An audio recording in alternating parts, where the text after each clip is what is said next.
the final time, Heat TV will chat with Troy G. Ward. And Troy, I want to start this off just by a quick recap of the first round series against the Griffins. A week ago today, they ended your season in 4 games. Just overall, how did you see that series playing out?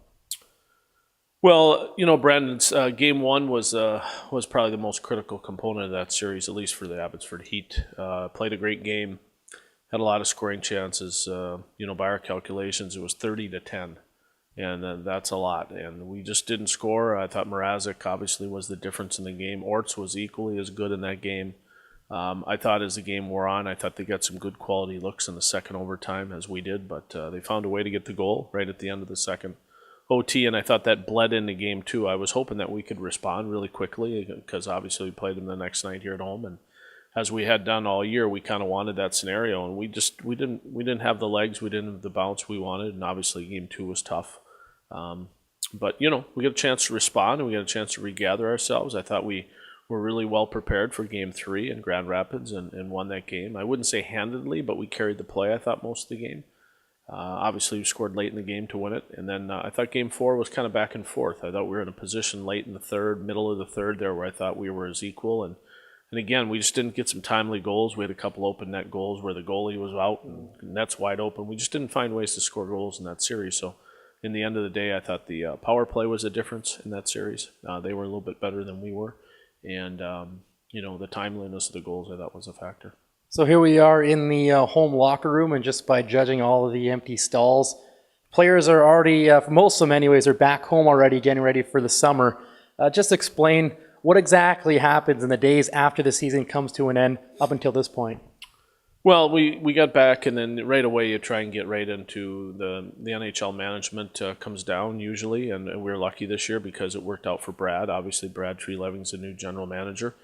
And he came down with Craig Conroy and Mike Burke and his assistant GM up there and basically did a lot of protocol stuff, a lot of information gathering, agents, strength coaches, home addresses, cell numbers, just make sure everybody's on the same page. And then Brad and Craig Conroy sat down with every player on that day. Even our Black Aces that were around, a few had to go back to college early for some tests. Doug Carr and guys like that had to go back right away on Sunday when we got back. Saturday night, but they went back Sunday and early Monday. And then Brad talked to everybody and basically got a chance to shake hands and look at guys right in the eye and give them some feedback. And then I meet with all the players. I let my assistant coaches meet with their individual position situations, meaning Robbie Fatorik met with all the D privately. Jordan Siglet met with the goalies. I still meet with those guys, but in general, I like them to close up shop with the guys they deal with all year. And then we had some exit meetings, and then guys have a little get-together before they say goodbye, and that's it. So during this final season, you guys enjoyed a record-breaking season with most all-time wins and points.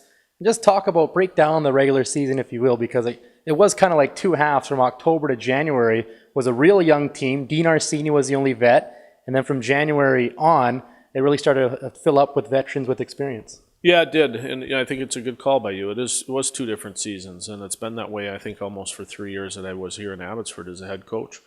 We had a good first good segment. As you mentioned, Dean was our only veteran guy. He was our captain. He was kind of in and out times just because we had so many kids and we were a young team.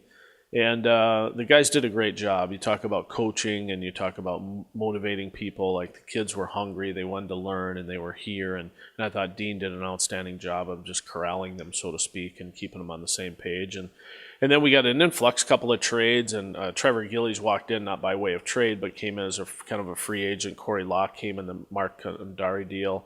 And then basically you drop down Shane O'Brien, Blair Jones, Smith. All of a sudden you have a whole bunch of vets here, and we actually went to 6.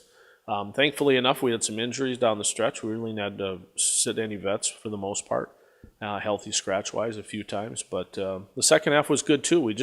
We hit our toughest stretch there, early March, late February, and that's pretty typical the 3 years in Abbotsford. Like we didn't have many real good stretches at that time of year, especially in February. We were tired and just wore out, and then Calgary took some players, and that shorthanded us a little bit, but that's part of the nature of the business. And then I thought we had an outstanding April. I thought up until the first game of the playoffs, which was another really good game, we just didn't win it, but we had a great April. With regards to the young Flames prospects, are there any guys in particular that exceeded your expectations in their development this year? No, I wouldn't say any one particular guy. Obviously, I don't think you could say Marcus Granlund, nobody expected that out of him. You could say maybe Ordio, nobody expected him to be on the all-rookie team, even though he seems like an older rookie, so to speak. But, maybe those guys you could say that maybe, wow, they had reached levels. I thought a lot of our players, especially the rookies, reached more milestones off the ice. I thought more growth and more development there. Just cleaning up their life a little bit, running a simpler lifestyle away from the rink and doing things a little bit different, just maturing throughout the year. I think I could take that whole group and put them into that scenario where I thought they all really over-exceeded expectations. I thought we got a lot of growth out of them. But as far as on the ice, there's certain guys that obviously had their good moments. Corbin Knight had good stretches. Josh Juris had good stretches. They all chipped in along the way, but I would say if you grab two guys, it would be the two Finns that I would say that stole the show in some ways. When the announcement was made that the team will be relocating next year, at the top of the speculation list was Glens Falls, and sure enough, earlier this week it was confirmed that the new affiliate for the Flames will be in Glens Falls, New York. Just your thoughts on that move? Well, it's, Glen Falls has been a home for a lot of teams over the years. When I go back to really figuring out to be a pro hockey coach a long time ago, it was always the Red Wings were there. They're the Adirondack, Red Wings, and that's kind of Detroit's team, and they were there for me and most of my history in the league. That's who I associate, who was always there. But obviously, Philly just left there. They're going to their own rink. So it's been a home for a lot of teams, and it's been a good home for many, many years.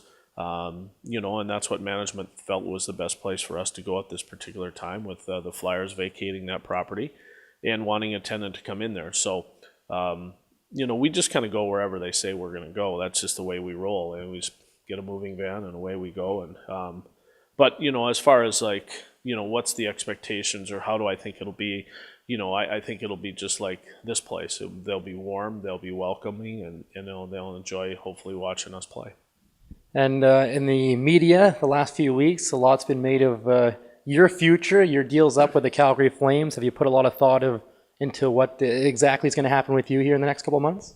Not a lot. I just had a good meeting the other day with Brad right after he met with the players, and he met with our coaching staff, and then generally pulled me aside. We met for about a half hour, and I just go on that. It was a really good meeting. He seems to have mutual respect for me, and I have the same back for him. We've had some dealings with each other in the past when I was in Houston as a assistant general manager, so we've crossed paths when he was running San Antonio.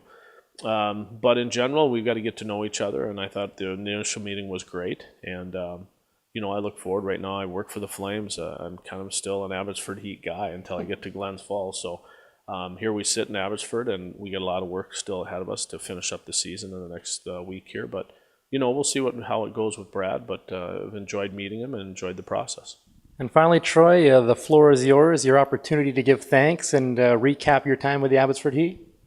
Well, first and foremost, I would have to say that I'm only sitting here because of Jim Playfair. I mean, Jim Playfair stepped outside of, I thought, the normal box of hiring a lot of guys. He didn't know me.